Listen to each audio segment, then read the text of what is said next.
Selamat pagi, saudara terkasih sekalian. Gimana kabarnya hari ini, Oma, Opa, Om, Tante, saudara-saudari? Saya yakin dan percaya pasti hari ini lebih baik dan lebih menyenangkan dari hari-hari sebelumnya. Kita sudah diberikan nafas kehidupan, menikmati hari demi hari yang penuh sukacita. Pada hari ini kita akan memasuki doa keluarga. Sebelum kita memasuki doa keluarga, marilah kita melakukan saat teduh sejenak. Saat teduh dimulai.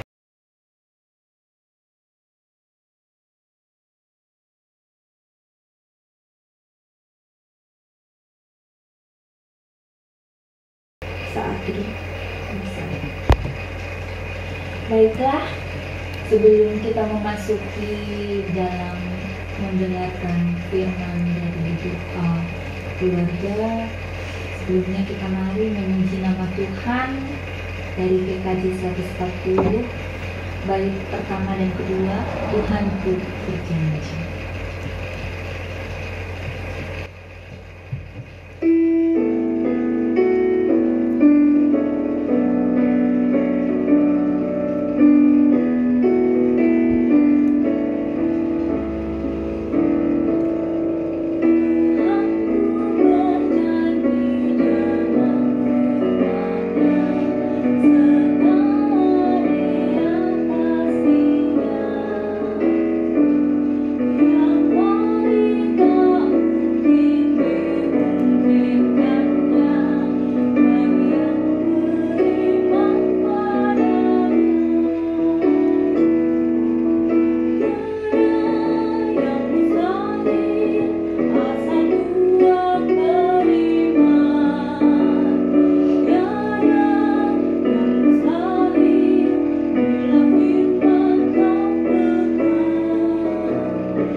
Baiklah saudara terkasih, sebelum kita mendengarkan firman Tuhan, marilah kita berdoa.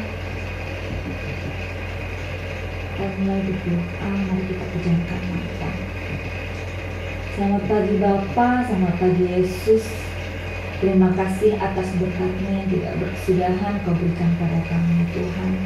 Kau menjaga dan Kau lindungi kami dalam tidur kami hingga dengan bangun pada pagi hari ini ya Tuhan.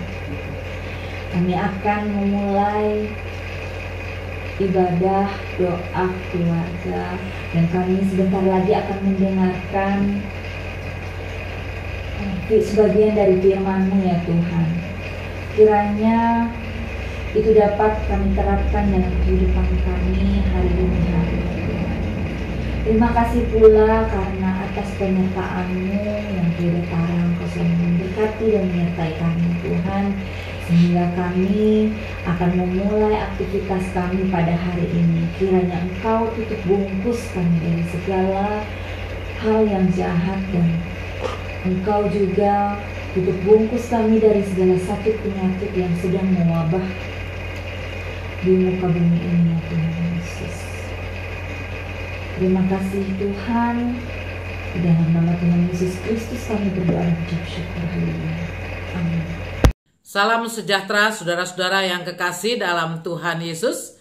Senang kita berjumpa lagi dalam acara doa keluarga. Pada hari ini pembacaan Alkitab saya bacakan dari Injil Matius pasal 1 ayat 20 sampai 23. Demikian, tetapi ketika ia mempertimbangkan maksud itu, malaikat Tuhan nampak kepadanya dalam mimpi dan berkata, "Yusuf, anak Daud, janganlah engkau takut mengambil Maria sebagai istrimu, sebab anak yang di dalam kandungannya adalah dari Roh Kudus. Ia akan melahirkan anak laki-laki dan engkau akan menamakan dia Yesus, karena dialah yang akan menyelamatkan umatnya dari dosa mereka." Hal itu terjadi supaya genaplah yang difirmankan Tuhan oleh Nabi. Sesungguhnya anak darah itu akan mengandung dan melahirkan seorang anak laki-laki, dan mereka akan menamakan dia Immanuel, yang berarti Allah menyertai kita.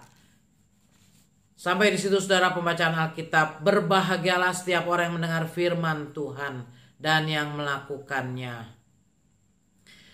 Saudara-saudara, hari demi hari kita lalui dan kita bersyukur sudah hampir tiba di penghujung November. Sebentar lagi kita akan memasuki bulan Desember. Natal lagi ya. Walaupun Natal kali ini tampaknya suasana masih berbeda. Saudara-saudara, minggu depan di minggu terakhir bulan November, kita sudah memasuki minggu Advent yang pertama.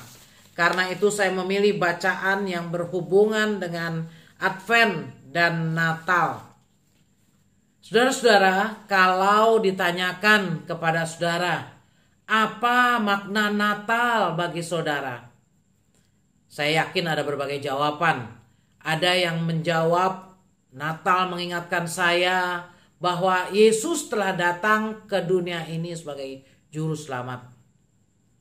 Pendeta Andar Ismail dalam salah satu tulisannya tentang Natal menyatakan bahwa Natal adalah saat Allah turun tangan untuk menyelamatkan manusia yang berdosa.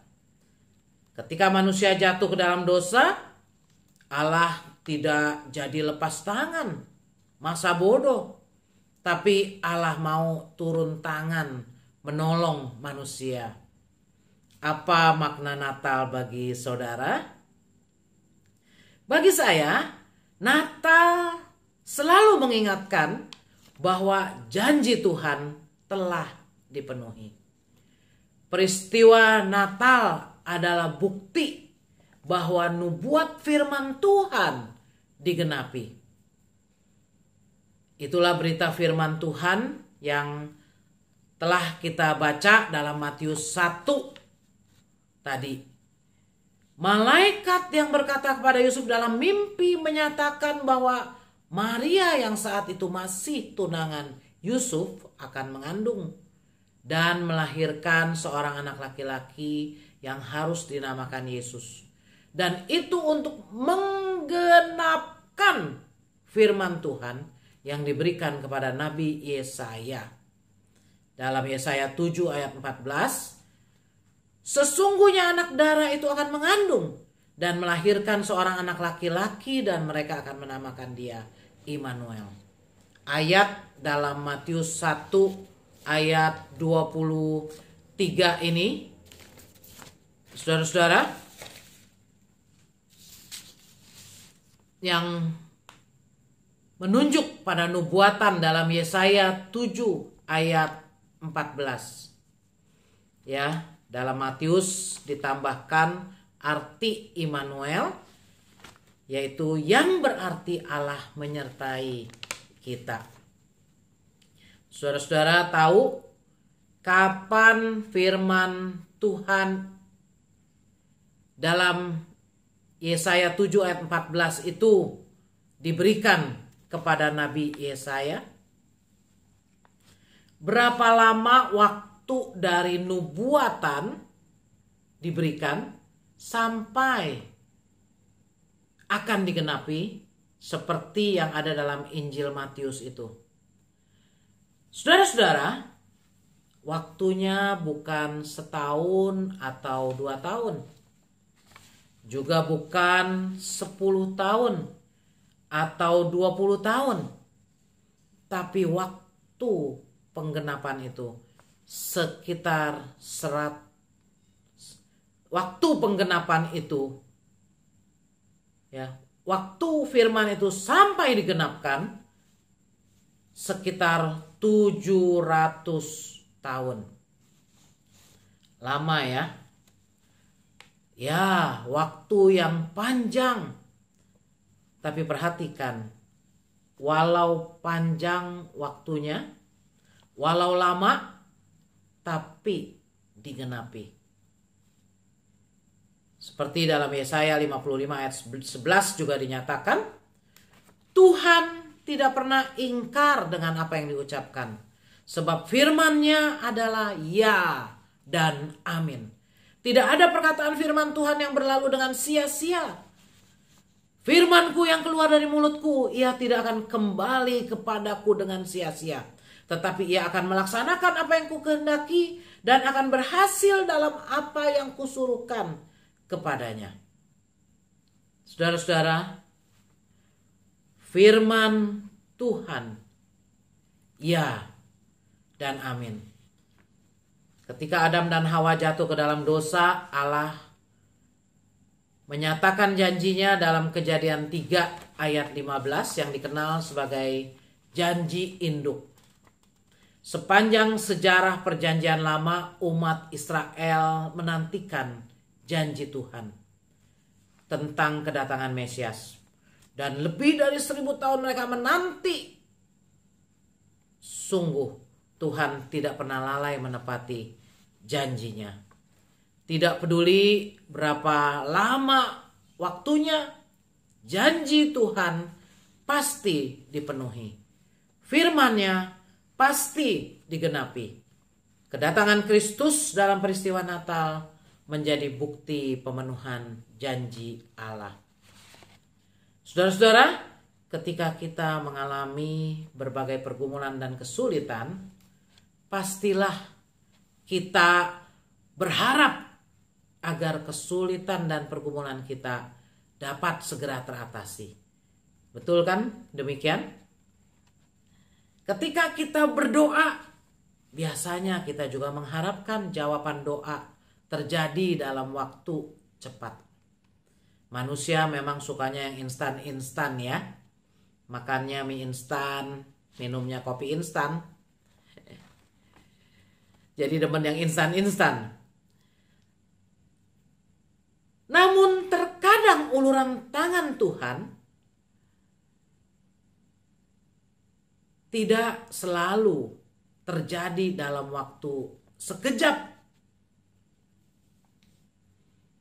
Jawaban doa dan pertolongan Tuhan terkadang terjadi setelah melewati waktu yang lama. Nah, ketika kita menghadapi masalah, pergumulan, kesulitan, dan kita minta pertolongan Tuhan, namun kita belum menerima jawabnya, belum terjadi seperti yang kita harapkan, jangan kita menjadi kecewa. Jangan juga kita jadi ragu akan kuasa Tuhan. Tapi biarlah kita tetap berpegang pada firman Tuhan. Walau janji Tuhan tidak segera tergenapi sesuai dengan kehendak kita, tetapi pasti tergenapi seturut waktu Tuhan. yang diperlukan adalah ketaatan kita dan tetap percaya, setia dan sabar. Kita tetap menantikan Tuhan menggenapkan firman-Nya. Saudara ingat peristiwa Abraham? Ya, pada usia 75 tahun Tuhan berfirman kepada Abraham. Dalam Kejadian 12 Tuhan berfirman, "Aku akan membuat engkau menjadi bangsa yang besar dan memberkati engkau serta membuat namamu masyhur dan engkau akan menjadi berkat." Saudara-saudara, ketika Tuhan memberikan firman ini, Abraham punya berapa anak? Ternyata satu pun belum punya, saudara. Tapi Abraham mau taat dan percaya pada firman Tuhan. Walaupun ketika menunggu begitu lama, memang tidak selalu Abraham bisa sabar, ya. Ada saat juga Abraham dan Sarah sempat tidak sabar. Tapi kita melihat Tuhan yang menepati janjinya. Janji Tuhan ditepati ketika Abraham berumur 100 tahun, saudara. Jadi berapa tahun Abraham menunggu sampai firman Tuhan digenapi? 25 tahun baru Abraham mendapatkan Ishak. Tapi janji Tuhan dipenuhi, firman-Nya digenapi. Saudara, Musa pun harus menunggu 40 tahun di padang gurun Midian sebelum memimpin keluar bangsa Israel dari Mesir. Juga kalau kita perhatikan, Yusuf harus rela melalui berbagai peristiwa yang memprosesnya sebelum ia mencapai kedudukan menjadi raja muda di Mesir. Ada proses yang harus dilalui. Dan menunggu memang tidak selalu mudah. Menanti bisa membuat kita menjadi jenuh. Tetapi yakinlah saudara-saudara bahwa penantian dalam Tuhan tidak pernah sia-sia. Karena itu tetap percaya dan nantikan pertolongan Tuhan. Pada waktunya Tuhan pasti menolong kita. Yakinlah Tuhan yang di masa lalu sudah menggenapi firman-Nya, sudah menolong, sudah menyatakan kuasa-Nya. Ia juga yang saat ini pasti menyatakan kuasa-Nya dan menolong kita. Tuhan tidak pernah mengecewakan orang yang berharap padanya. Tiap janji firman-Nya pasti digenapi. Saya ingat ada lagu yang berjudul Hymn of Promise, ya, nyanyian janji, di mana di situ dimuat janji-janji Tuhan. Dan salah satu kata-katanya adalah, salah satu kalimatnya dikatakan, dalam kepompong ada janji tersembunyi. Kupu-kupu akan terbang dari dalamnya. Betul ya? Dari kepompong akan ada pasti kupu-kupu yang terbang dari dalamnya. Dan referen lagu itu mengatakan, belum terungkap sampai masanya sesuatu yang hanya Tuhan dapat melihatnya. Jadi ada waktu tersendiri, semuanya terungkap, dan Tuhanlah yang tahu itu. Karenanya saudara-saudara, ketika saat ini kita mengalami pergumulan dan kesulitan, yakinlah firman Tuhan. Yakinlah Immanuel itu telah diberikan dalam hidup kita. Yakinlah Tuhan menyertai kita. Ia tidak akan meninggalkan kita. Saudara-saudara, ketika kita akan segera memasuki minggu Advent dan menyambut Natal, biarlah kita diingatkan untuk terus berpegang pada firman Tuhan apapun yang kita alami. Yakin firman-Nya pasti digenapi. Biarlah kita diteguhkan dan dikuatkan walau kesulitan masih melanda kita. Ingatlah, tidak ada penantian yang sia-sia. Walau waktunya lama, walau jalannya berliku-liku, Tuhan pasti menggenapkan firman-Nya.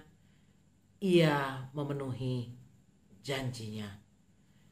Ia Immanuel yang menyertai kita dan tidak ada yang mustahil baginya. Amin.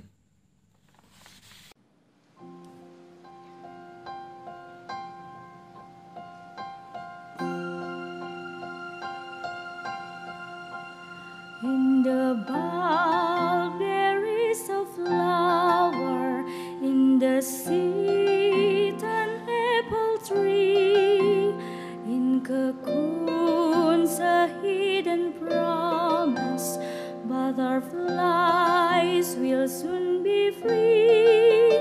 In the cold and snow of winter, there's a spring that waits to be unrevealed until its season, something God alone can see.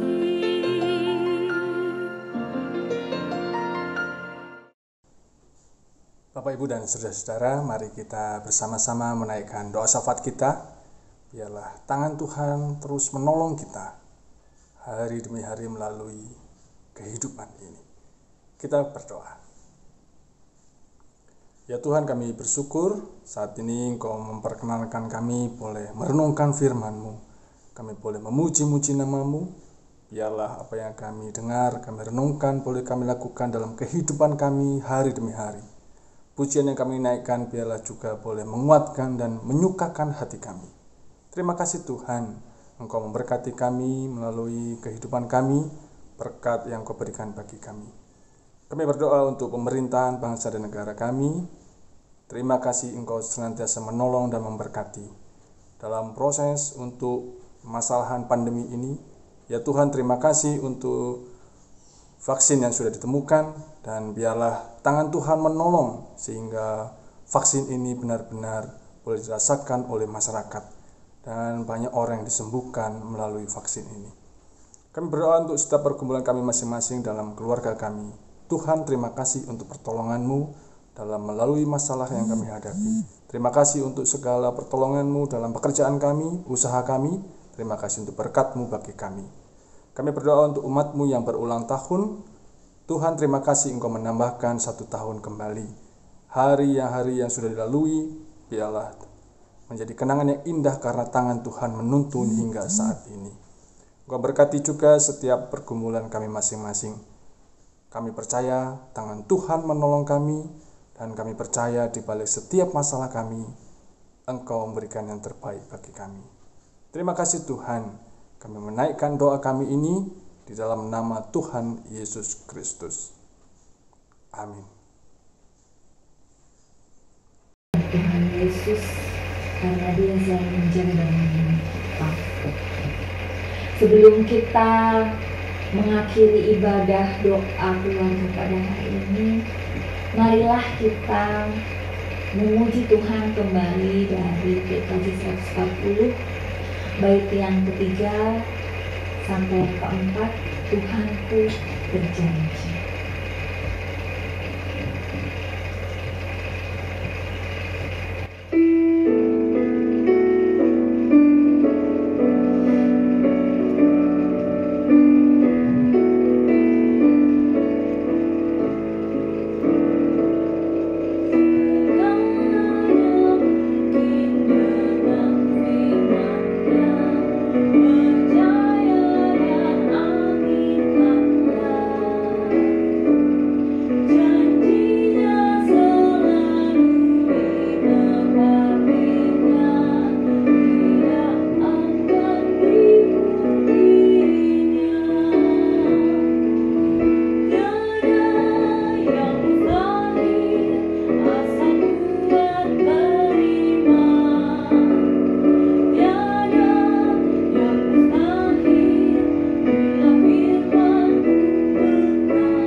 Tuhan